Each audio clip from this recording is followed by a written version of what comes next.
L'unification des données en B2B est un sujet certes un peu aride, mais essentiel aux marketeurs du business to business qui désireraient acquérir cette fameuse culture de la donnée, si indispensable à la pratique moderne de cette discipline.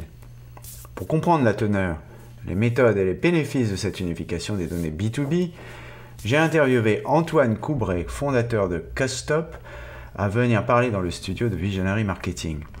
Un enjeu, nous dit Antoine, connu depuis nombreuses années, mais qui reste central dans beaucoup d'entreprises qui gagneront à s'inspirer du livre blanc rédigé par Custop et Imagino.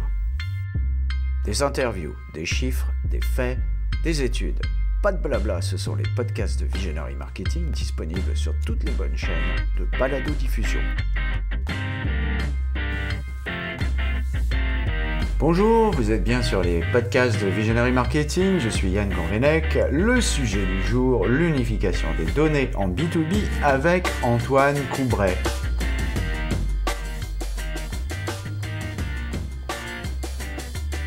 De quoi parle-t-on quand on parle d'unification des données en B2B ? Les données relatives aux prospects, suspects, aux clients sont dispersées dans les systèmes d'information des entreprises, nous dit Antoine Coubret. Dans le cas des données B2B, en plus d'être dispersées, ces données sont très disparates. En effet, un client est à la fois un compte, un groupe, des entreprises, des établissements, etc. Un contact est un individu qui a une fonction et des rôles dans l'entreprise. On constate assez souvent, nous dit Antoine, 5 à 12 sortes de données différentes. Un ERP, un système de suivi des paiements, un CRM, un site e-commerce, un site web, une solution de marketing automation, un service client, et ainsi de suite. L'unification des données B2B passe donc par la recherche des champs communs, la mise en place d'un système et de règles d'unification permettant de tisser des liens entre les différentes sources de données pour aboutir à une clé unique, soit par entreprise, soit par individu. Voici les explications d'Antoine, que vous retrouverez dans une vidéo qui est disponible sur la chaîne YouTube de Visionary Marketing. L'unification des données, c'est un enjeu connu depuis des années maintenant. Les données relatives aux prospects, aux suspects, aux clients sont dispersées dans le système d'information de l'entreprise. Dans le cas des données B2B, en plus d'être dispersées, ces données ont comme caractéristique d'être très disparates, très variées. Un client, c'est à la fois un compte, groupe, des entreprises, des établissements.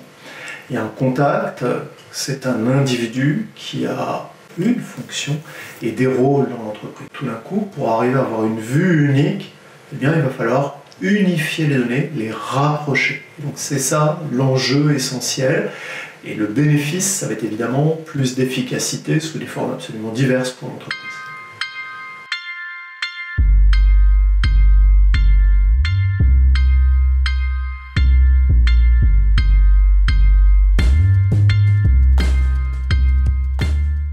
On constate assez souvent 5 à 12 sources de données différentes. Un ERP, un système de suivi des paiements, un CRM, un site e-commerce, un site web, une solution de marketing automation, un service client, et ainsi de suite. Et on voit, là j'en suis à 7. Et donc l'enjeu, ça va être de réconcilier, de trouver le moyen de rapprocher ces données. Le jeu consiste à trouver des champs communs, à mettre en place un système et des règles d'unification qui vont nous permettre de tisser des liens entre les différentes sources de données pour avoir une clé unique, soit par entreprise, soit par individu, qui va nous permettre ensuite de travailler.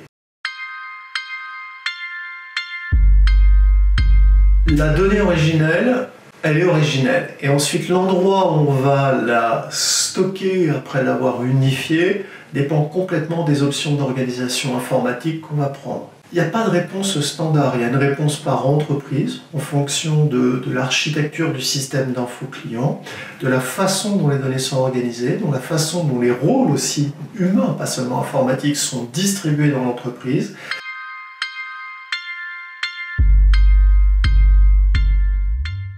La première étape, on va aller chercher les données dans les différentes sources de données qui sont à unifier. Deuxième étape, on va cataloguer ces données, un champ qui contient une information de type nom, juste celui-là, peut porter justement des étiquettes, des noms différents suivant la source d'origine. Donc on catalogue les données pour pouvoir ensuite les rapprocher. Troisième étape, travail de nettoyage, normalisation.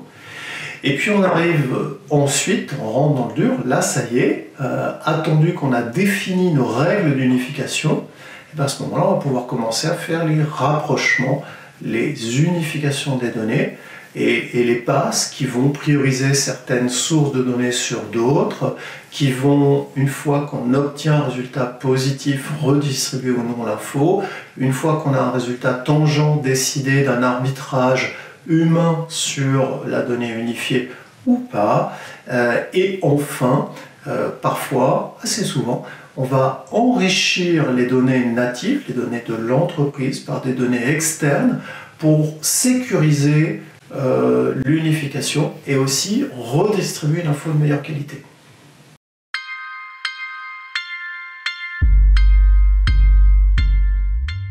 Le premier exemple, il est dans la sphère commerciale. On va pouvoir enrichir la donnée sur les clients ou les prospects et procéder à une attribution de lead vers le canal le plus approprié. Deuxième exemple, dans la sphère du marketing automation, une fois que j'ai unifié mes données, je peux aller chercher des données au-delà de ma seule solution de marketing automation qui petit à petit vont me permettre de renforcer la pertinence de mon marketing automation, d'améliorer mon niveau de personnalisation, voire d'identifier des triggers pour des scénarios de marketing automation issus de sources qui sont finalement à l'autre bout de l'entreprise. Troisième exemple, le service client. Les personnes qui sont au service client, lorsqu'elles sont en relation avec des clients, elles butent parfois sur une faiblesse de l'info à leur disposition à l'écran. Grâce à l'unification, je vais pouvoir une nouvelle fois remonter de l'info, aller chercher de l'info de consolidation de chiffre d'affaires, de dernière commande, de statut d'expédition, etc., qui se trouvent une nouvelle fois à différents endroits du système d'info client. Quatrième application, la connaissance client. Et grâce à l'unification, je peux sur une entreprise, sur un compte, regrouper mon historique de relations, fabriquer des agrégats qui me permettent de voir de manière consolidée sur les périodes de référence, sur l'intégralité de la durée de relation, le chiffre d'affaires, la marge, les comptes actifs, etc.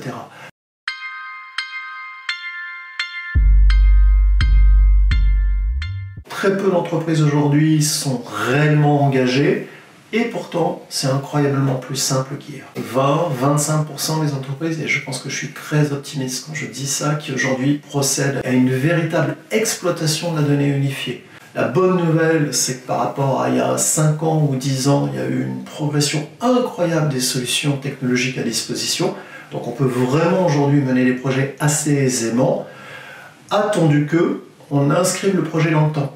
Le projet unification, ce n'est pas le projet d'un instant, ça se déploie progressivement, on monte sa clé unique et petit à petit, on active des scénarios dans lesquels on va exploiter la donnée unifiée et petit à petit faire la preuve de l'intérêt de cette démarche.